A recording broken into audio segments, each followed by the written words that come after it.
الحمد للہ رب العالمین والصلاة والسلام علی سید الانبیاء والمرسلین اما بعد فاعوذ باللہ من الشیطان الرجیم بسم اللہ الرحمن الرحیم الصلاة والسلام علیک یا رسول اللہ وعلی آلک واصحابک یا حبیب اللہ الصلاة والسلام علیک یا نبی اللہ وعلی آلک واصحابک یا نور اللہ۔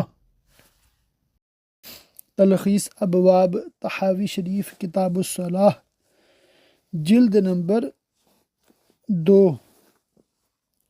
باب سو جانے یا بھولنے کی وجہ سے رہ جانے والی نماز کی قضا۔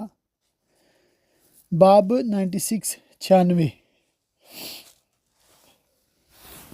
سو جانے یا بھول جانے کی وجہ سے نماز قضا ہو جائے تو کیا کرنا چاہیے؟ اس سلسلے میں 3 مذاہب ہیں۔ پہلا، جب یاد آئے یا بیدار ہو تو پڑھ لے، پھر آئندہ روز اس کی قضا بھی کرے۔ دوسرا، بعد والی فرض نماز کے ساتھ پڑھ لے۔ تیسرا، جب بھی یاد آئے پڑھ لے اور یہ اس کے لیے کافی ہے، آئندہ روز قضا کی ضرورت نہیں۔ احناف کا یہی مسلک ہے۔ پہلے گروہ کی دلیل حضرت نجاشی کے بھتیجے، نام غالباً ذو مخبر کی روایت ہے۔ فرماتے ہیں ہم سرکار دو عالم صلی اللہ علیہ وسلم کے ہمراہ ایک سفر میں تھے، ہم سو گئے اور سورج بلند ہونے تک جاگ نہ سکے، پھر ہم اس جگہ سے ہٹ گئے اور سرکار دو عالم صلی اللہ علیہ وسلم نے ہمیں نماز پڑھائی۔ جب دوسرے دن سورج چمکا تو آپ نے حضرت بلال رضی اللہ عنہ کو اذان و اقامت کا حکم دیا اور نماز پڑھائی، پھر فرمایا یہ کل والی نماز کی جگہ ہے۔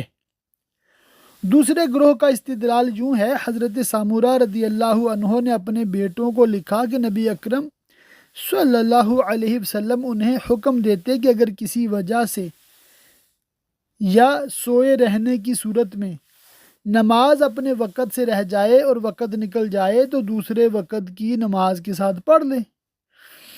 تیسرے گروہ نے حضرت ابو قتادہ، حضرت عمران اور حضرت ابو ہریرہ رضی اللہ عنہم کی روایت سے استدلال کیا ہے۔ وہ فرماتے ہیں جب رسول اکرم صلی اللہ علیہ وسلم صبح کی نماز کے وقت آرام فرما رہے تھے اور سورج طلوع ہو گیا تو آپ نے سورج کے بلند ہونے کے بعد نماز ادا کی اور وقت ظہر کا انتظار نہیں کیا۔ پھر حضرت انس رضی اللہ عنہ سے مروی ہے، سرکار دو عالم صلی اللہ علیہ وسلم نے فرمایا کہ جو شخص نماز کو بھول جائے یا سو جائے تو اس کا کفارہ یہ ہے کہ جب یاد آئے اسے ادا کرے۔ اس سے معلوم ہوا کہ پہلے 2 گروہوں کی پیش کردہ روایات منسوخ ہیں۔ پھر قیاس بھی اس کی تائید کرتا ہے، وہ یوں کہ نماز اپنے اپنے اوقات پر فرض ہے اور روزہ ایک مخصوص مہینے میں فرض قرار دیا گیا ہے۔ اگر کسی شخص کے کچھ روزے رہ جائیں تو بعد میں اتنے روزوں کی قضا کرتا ہے اور اس پر مزید کفارہ نہیں آتا، تو اسی طرح جب نماز کی قضا کر لی تو بطور کفارہ مزید نماز پڑھنے کی کوئی وجہ نہیں۔ متقدمین کی ایک جماعت سے بھی یہی بات منقول ہے۔ اللہ پاک کی بارگاہ میں دعا، اللہ پاک ہمیں خوب علم دین سیکھنے، سمجھنے، یاد رکھنے، عمل کرنے اور دوسروں تک پہنچاتے رہنے کی توفیق رفیق مرحمت فرمائے۔ آمین بجاہ النبی الامین وصلی اللہ تعالی علیہ وآلہ وصحبہ وبارک وسلم۔